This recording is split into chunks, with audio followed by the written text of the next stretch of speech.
L'été se termine. Et pour ma part, c'était un été hyper cool. Et vous alors, ça l'a fait? Allez, pas de blabla, on se dépêche, on regarde les fanfilms que j'ai trouvés dans le mois d'août qui étaient vachement bien. C'est parti. Au sommaire, une X-23 déçue de la fin de Logan, un Power Rangers qui tape des harceleurs, un TIE Fighter en CGI, Skynet qui fait encore son intéressant, Superman qui sauve encore des gens, et The Fanfilm de l'année. Bienvenue dans Fanfilm mensuel. Laura est le nom du court-métrage de 10 petites minutes sur X-23, la clone de Wolverine récemment vue au ciné dans le très très bon Logan. Logan sera d'ailleurs une source d'inspiration pour ce short qui mêle violence, bestialité et tendresse. Attention à ne pas mettre ce métrage entre toutes les mains, ou en tout cas devant tous les yeux, parce que bon, l'hémoglobine, tout ça. Le film, sobre, touchant et bourré de sens, met en scène la jeune Laura, si je vous jure, prise dans une folie meurtrière. Le métrage, presque minimaliste dans sa mise en scène, ne disposant d'aucune musique et de presque pas de dialogue, n'en demeure pas moins plus intense. Et on voit et ressent littéralement la rage de Laura à travers ses cris et ses grognements.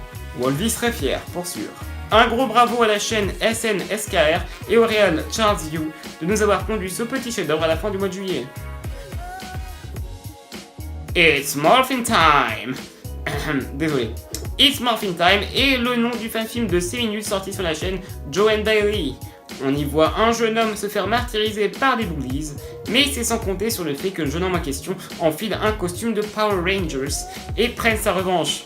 Partant en trip complètement assumé, ce film, qui est selon moi un délire de potes plus qu'un vrai film, n'en est pas moins plaisant et nous jette des références et des retournements de situation comiques à la tronche toutes les 5 secondes. Mais c'est franchement fun à regarder et il est clair que ce film n'est pas le film de l'année, mais c'est fun. Un petit peu de Star Wars, ça vous tente je suppose? Ah, je vous sens chaud. Allez, c'est pour moi. Tim Gray est l'auteur du fanfilm Star Wars Legacy durant 3 petites minutes. Il retrace la mission d'un membre des troupes du Nouvel Ordre qui, à bord de son TIE Fighter, élimine des soldats rebelles afin d'amener un précieux artefact à un précieux personnage. Je vous mentirais si je vous disais que je n'ai pas été envoûté par les graphismes de ce fanfilm qui, rappelons-le, ont été faits par une seule personne. On retiendra du métrage de belles scènes d'action claires et lisibles, des environnements très très convaincants et un bon retournement de situation à la fin. Un gros plus donc. Hasta la vista, baby. Et pourtant non, pas de Schwarzenegger dans ce film de Terminator d'une bonne demi-heure qui se nomme Infiltrator. Texin Projects nous a sorti ce court-métrage le 9 août qui est, à défaut de ne pas avoir Arnold au casting, très très sympa et qui suit plusieurs résistants en lutte contre les vilains robots de Skynet. Ce qui m'a le plus plu, c'est sans aucun doute l'esthétique des scènes d'action où l'on voit au travers des robots avec leur vision rouge pleine de chiffres. Vous savez, les trucs un peu chelous. Gros plus pour ce métrage donc, qui se veut ambitieux et qui s'inscrit parfaitement dans le lore des films de James Cameron. Il y a des moments quand on cherche des fanfilms, on est surpris.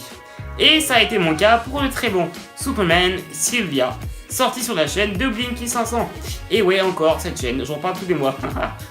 Le fanfilm de 8 petites minutes s'attarde sur le cas de Sylvia, jeune transsexuelle qui rencontre complètement par hasard l'homme d'acier.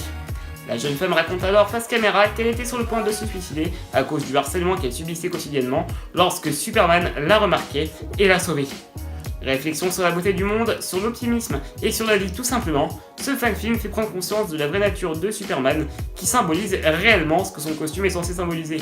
L'espoir. Amitié à la communauté LGBT qui me regarde et qui sont très chouettement représentés par la très talentueuse Kyler O'Neill dans ce très beau film.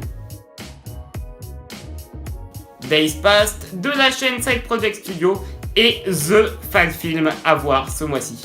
Que dis-je? The Fanfilm à voir cette année. Nous montrons une ancienne capitaine de l'Empire devenue rebelle dans une planète isolée de la bordure extérieure.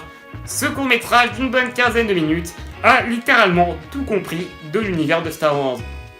Pas de combat de sabre laser, de guerre spatiale ou de course-poursuite en X-Wings ici. Le fanfilm se veut plus humain avec une échelle relativement plus petite et une tension extrêmement palpable. On y suit alors la rencontre entre un lieutenant de l'Empire Galactique rendant visite à la femme qui lui a tout appris, Valera. Et en des acteurs aussi convaincants que talentueux, surtout Shirley Jordan qui joue parfaitement le rôle de la rebelle qui a tourné le dos aux horreurs de l'Empire et ainsi à sa vie passée, on est dans le droit de se demander si on ne serait pas face au meilleur fan-film de 2017. Si, je vous jure. On se quitte ce mois-ci avec le projet d'un fan-film de Fallout, à savoir Alamo City, qui a l'air vachement convaincant. Vous pouvez même soutenir le projet via une campagne de financement participatif qui se trouve juste dans la description de la vidéo, au même titre que tous les fan-films que j'ai cités. Alors allez la regarder et venez me dire ce que vous en pensez. N'oubliez pas le pouce bleu si ça vous a plu, le petit commentaire qui fait bien plaisir, le petit abonnement et le petit follow sur Twitter et Facebook pour rien manquer de ce que je raconte. Bisous. Freaks and monsters. I want to cure it, but I'm the crazy one. It's time we became the alpha species again. All I need are those launch codes, and I know where they are.